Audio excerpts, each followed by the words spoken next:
Un ospedale sempre più a misura di città, così si è presentato agli occhi dei componenti della Commissione Sanità della Regione l'ospedale Sant'Antonio di Padova, oggetto di un maquillage radicale che ne potenzierà non solo servizi ed attività, ma anche parcheggi ed accessi.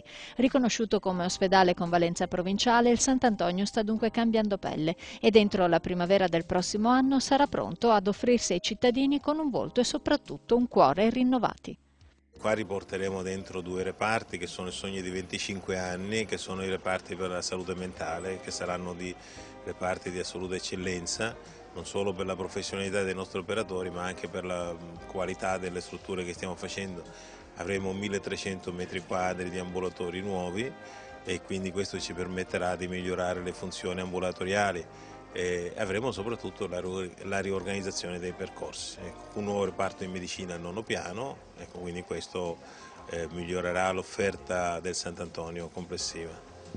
Servizi mentali dunque, ambulatori ed degenze ampliati nel Sant'Antonio rivisitato, ma anche risonanze TAC nuove, così come gli ambulatori di cardiologia ed una fisiochinesiterapia rinnovata e potenziata. Un intervento radicale con un investimento di alcuni milioni di euro, che ridarà vigore ad un presidio già oggi considerato sotto molti punti di vista un'eccellenza, ora anche in chiave antisismica.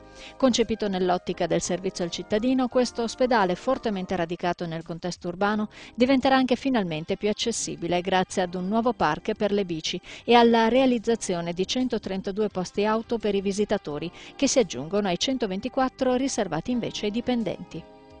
Questo ospedale, che è l'ospedale dei Padovani inteso in senso più ampio, è inserito in un contesto in cui non fa violenza ai residenti, ma è compatibile con le esigenze dei residenti, come avviene peraltro in grandi città, Parigi piuttosto che Boston, Londra o New York.